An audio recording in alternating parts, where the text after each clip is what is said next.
आप सभी को मेरा प्रणाम। और हम बात कर रहे हैं अपनी श्रृंखला को निरंतर करते हुए ध्यान से मिलने वाले फ़ायदों के बारे में। आज हम बात करने वाले हैं भावनात्मक फ़ायदे जो हमें मिलेंगे ध्यान करने से, उनके बारे में। तो सबसे पहला फ़ायदा आपकी हेल्प करेगा PTSD में, पोस्ट ट्रॉमेटिक स्ट्रेस डिसऑर्डर। कई बार ऐसे होता है जीवन में कि हमारे जीवन में ऐसी घटनाएं घट जाती हैं जिनको हम कभी नहीं भूल सकते। अपनों को खोना, कोई एक्सीडेंट होना, दुर्घटना हो जाना, यौन शोषण जैसे कृत्य हैं। अभी हाल ही में ये शोध है कि लगभग 5 में से 4 लोगों को, 80% लोगों को किसी ना किसी तरह से अपने पूरे जीवन काल में यौन शोषण का सामना करना पड़ता है, चाहे वो स्त्री हो चाहे पुरुष, कोई भी। यहाँ सिर्फ बात स्त्रियों की नहीं हो रही, बचपन में तो ये रेशो बहुत ज़्यादा है। कई बार बच्चे बताते हैं, कई बार नहीं बताते। तो बच्चों को बताइए कि इस तरह की बातों के बारे में बात करें। यदि उनको कोई इस तरह से टच करता है, उनको गंदी निगाहों से देखता है, वो क्या तरीके हैं जिनके बारे में उनको बताना है।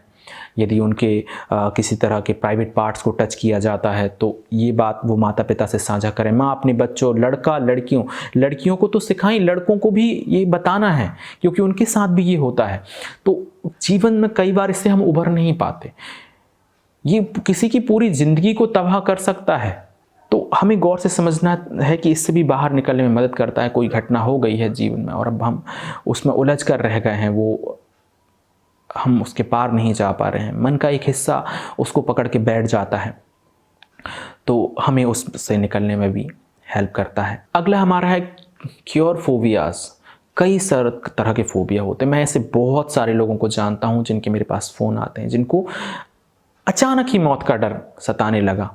वो युवा है, सब कुछ है, किसी को कोई तरह के भ्रम पैदा हो जाते, इल्यूजन पैदा हो जाते हैं और वो उनको वास्तविक मानने लग जाते हैं। हो सकता है कि हमारे हिसाब से वो ना हो, पर उतने ही हकीकत होते हैं वो उन व्यक्तियों के लिए जो व्यक्ति उससे गुजर रहा है। मैंने एक रस्सी ली, अंधेरे में फेंक दी, मुझे पता है कि वो रस्सी है, किंतु कोई और व्यक्ति जब उसे अंधेरे में देखेगा तो वो उसे सांप ही समझेगा, उसके लिए वो सांप ही है, हमारे लिए रस्सी है। तो ऐसे ये जो भय हैं ये बिल्कुल हकीकत होते हैं उन लोगों के लिए। तो अभी यदि ऐसा इस तरह के कोई भय आपको पकड़ लिया है तो आपको मेडिटेशन करने की ज़रूरत है, ताकि आप उससे बाहर निकल सकें, आप उसको समझ सकें, आप ये देख सकें कि कैसे हम इसे निजात पाएंगे। तो धीरे धीरे करके फ़ायदा होगा और मैंने परिवर्तन होते देखा है। ऐसा कोई व्यक्ति नहीं रहा जिसको किसी तरह का फोबिया हो और मेडिटेशन से उसको फ़ायदा ना हुआ हो। अब ये संभावना है कि उसने कितने अच्छे ढंग से अपने पे काम किया है। अगला हमारा है शांत मन। मन बेचैन है, आप बैठे हैं बेचैन हैं। कई बार आपने देखा है कि सब कुछ ठीक है फिर भी आप बेचैन हैं। अब आप ये सोचते कि क्या करें, मेरे पास कोई फाइनेंशियली कोई प्रॉब्लम नहीं है, मेरे पास कोई इमोशनली कोई प्रॉब्लम नहीं है, मेरे फैमिली कोई प्रॉब्लम नहीं, फैमिली साइड से किसी तरह का कोई प्रॉब्लम नहीं है, सब कुछ ठीक चल रहा है, फिर भी मैं मानसिक रूप से अशांत हूं। तो मेडिटेशन आपको एक गहन शांति की ओर लेकर के जाएगा। बहुत गहरे स्तर पर आप उस आनंद को महसूस करेंगे जीवन के। तो ये आपके जीवन को आसान बनाएगा और जीवन को परिपूर्णता में जीने में मदद करेगा। अब आप सब कुछ होने के बाद भी यदि अशांत हैं तो ये आपके जीवन का नर्क है। किस कुछ ना होना तो चलिए ठीक है, समझ आता है कि हमें परेशान होना चाहिए, पर यदि हमारे पास सब कुछ है, सब कुछ ठीक ठाक चल रहा है। आप देखिए लोग जिनके पास सब कुछ है, आपके हिसाब से आपको लगता है कि उनको ऐसा नहीं करना चाहिए, तो वो लोग सुसाइड कर लेते हैं। कोई किसान है, कर्जा होता सुसाइड करता है तो हम उसके प्रति संवेदना व्यक्त करते हैं। उससे ज्यादा संवेदना हम उनके प्रति व्यक्त करनी चाहिए कि आखिर ऐसा क्या था कि सब कुछ होने के बाद उसने सुसाइड करा।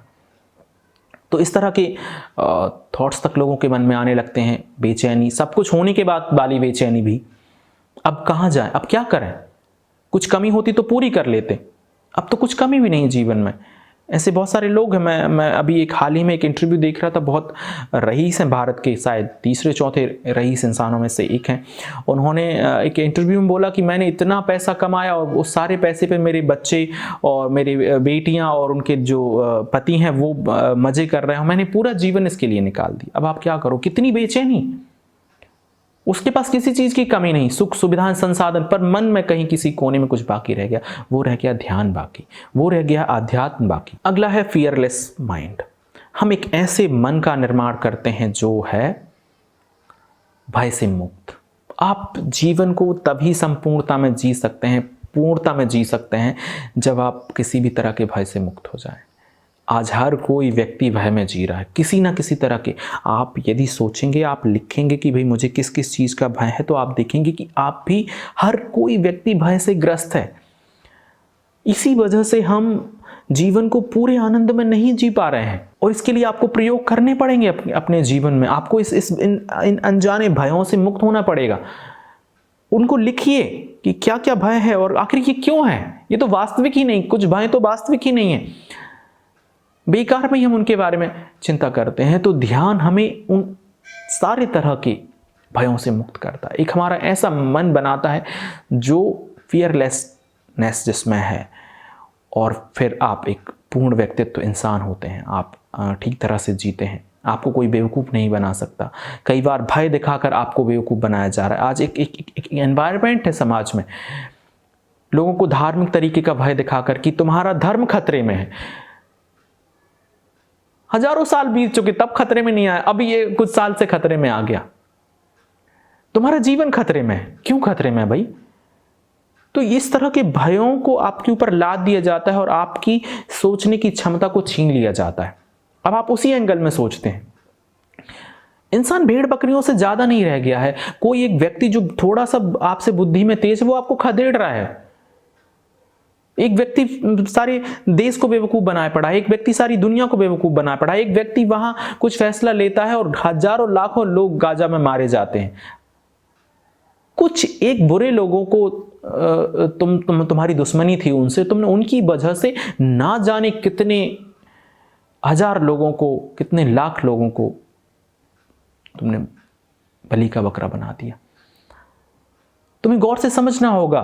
भारत पाकिस्तान डिवाइड हुए, रिपोर्ट्स बताती हैं 7 से 8 लाख लोग मारे गए, पर रिपोर्ट्स तो वो बताती हैं जो 10% भी नहीं है।